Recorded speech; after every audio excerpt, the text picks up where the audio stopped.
Praise the lord. యేసు నామస్మరణ అనే ఉదయకాల కార్యక్రమానికి మీ అందరికీ ఆహ్వానమండి. బాగున్నారా? ఈ ఉదయకాలం ఎలా ఉన్నారు? దేవాది దేవుడు ప్రతి దినము మనకి తన కృపను కనపరుస్తూ ఉంటున్నారు. ఆ కృపతో గొప్ప జయాన్ని ప్రతిదినం మనం పొందుకోగలుగుతాం. ఈరోజు దేవుడు మనకిచ్చే వాగ్దానము ప్రసంగి 9:10. చేయుటకు నీ చేతికి వచ్చిన ఏ పని అయినను నీ శక్తి లోపం లేకుండా చేయము. దేవుడు నీకిచ్చిన శక్తి సామర్థ్యముతో గొప్ప కార్యాలు చేయవచ్చు.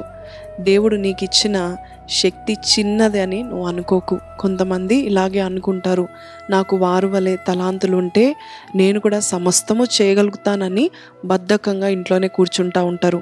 కొంతమంది అయితే అయ్యో నాకు ఇది లేదు అది లేదు, నాకు డబ్బు లేదు కాబట్టి నేను ఇలా ఉన్నాను అని అంటూ ఉంటున్నారు. కానీ దేవుడు వారికి ఏమిచ్చాడో వాళ్ళు తెలుసుకుంటే చాలా గొప్పగా వాడబడతారని వాళ్ళకి తెలియట్లేదు. చూడండి, సంసోను గొప్ప బలవంతుడు, గొప్ప శక్తివంతుడు. అయితే ఒకసారి 1000 మంది శత్రువులను ఒక పచ్చి గాడిద యొక్క దౌడ ఎముకతో హతమార్చాడు. సంసోను దేవుని దగ్గరికి వెళ్ళి, ప్రభా నా ఖడ్గం ఇవ్వా, ఇదిగో ఈ శత్రువులను నేను హతమార్చాలి అని అడగలేదు. ఆయన దగ్గర కనబడుతున్న చూస్తున్న ఆ ఉపకరణాలను వాడుకున్నాడు. ఒక పచ్చి గాడిద యొక్క దౌడ ఎముకతో చంపడం ఏంటండి? ఇంత విడ్డూరం కదా. నిజమే, దేవుడు కూడా నీకు కూడా ఈరోజు చెప్తా ఉంటున్నాడు, నేను నీకు ఇచ్చిన శక్తితో చిన్న ఉపకరణంతో కూడా నువ్వు గొప్ప కార్యాలు చేయగలుగుతావు. నీవు నీ జీవితం ద్వారా నన్ను నేను మహిమపరచుకోవడానికి నీకున్న కొద్దిని నేను వాడుకుంటానని దేవుడు చెప్తా ఉంటున్నాడు. మీరు శక్తి లోపం లేకుండా దేవుడు మీకు అప్పగించిన ప్రతి పని చేసి చూడండి, గొప్ప మహిమ పొందుకుంటారు. ఒకసారి మోషే కూడా ఇలాగన్నాడు, ప్రవ్వా నాకు వాక్శక్తి లేదే, నేనేం మాట్లాడతాను అని అన్నప్పుడు దేవుడు ఏమన్నాడంటే, వాకునిచ్చు దేవుడు నేనే కదా అని చెప్పి మోషేకి 10 ఆజ్ఞలతో పాటు 40 దినాల పాటు ఇజ్రాయేలులకు ఎలా జీవించాలో చక్కని పాఠాలు నేర్పించడానికి మోషేని వాడుకోలేదా?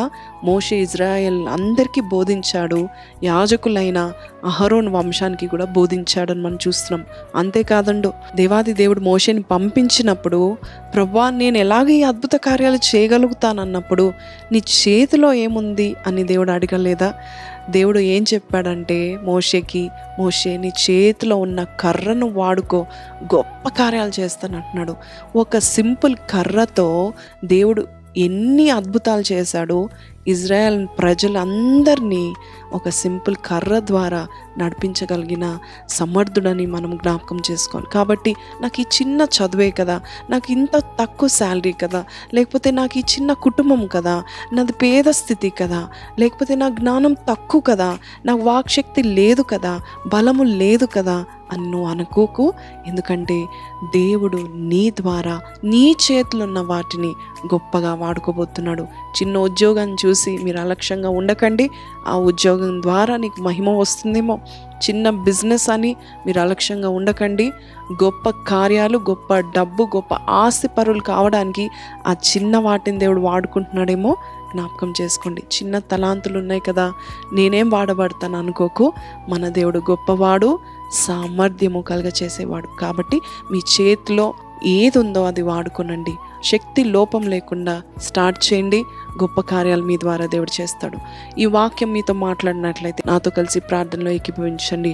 పరిశుద్ధుడా మహోన్నతుడగు తండ్రి, నేను చిన్నవాడిని అనుకున్న గిద్యోన్ని నువ్వు గొప్పగా వాడుకున్నావు. వాక్శక్తి లేనివాడని నత్తోడిని నాయన అని మోషే అన్నప్పుడు నీవు ఇజ్రాయెల్ ప్రజలను రాజుల దగ్గర నిలబెట్టడానికి బిడ్డను నువ్వు వాడుకున్నావు. సంసోని యొక్క బలాన్ని నీవు అనుగ్రహించి చిన్న గాడిద యొక్క దౌడ ఎముకతో శత్రువులను హతమార్చే యొక్క గొప్ప శక్తి సామర్థ్యాన్ని ఇచ్చిన దేవుడవు నీవు నాయన. ఇప్పుడు నీవు కూడా మా జీవితంలో గొప్ప కార్యాలు చేస్తావని, మా కలిగి ఉన్న ఆ చిన్న వాటిని నువ్వు గొప్పగా వాడుకొని గొప్ప విజయాన్ని మాకు దయచేస్తావని, శక్తి లోపం లేకుండా మేము ప్రతి పని చేయగలుగుతామని నువ్వు చెప్పిన వాగ్దానాన్ని మా జీవితంలో నెరవేర్చండి. ఈ రోజు నుంచి ఎవరు వారి జీవితాలు టైం వేస్ట్ చేసుకోకుండా, అలక్ష్యంగా ఉండకుండా, వారికి ఇచ్చిన తలాంతులు, వారికి ఇచ్చిన ఉద్యోగము, బిజినెస్, జ్ఞానము, చదువులు బట్టి ముందుకు అడుగులు వేసేవారుగా చేయమని యేసు పరిశుద్ధ నామములో అడిగి వేడుకొంచున్నాం తండ్రి, ఆమెన్. ప్రైజ్ ది లార్డ్ అండి. చిన్నదాన్ని దేవుడు వాడుకొని చాలా గొప్ప కార్యాలు చేయగలుగుతాడు. నీకున్న చిన్నది చాలా విలువైనది, అలక్ష్యం చేయకండి. అది ఏదైనా కావచ్చు. Don't waste your time. Ask God to fill you with his strength. Definitely మీరు గొప్ప కార్యాలు దేవుని కొరకు చేస్తారని నమ్ముచున్నాను. Have a blessed day. Don't forget to share and like this video. God bless you.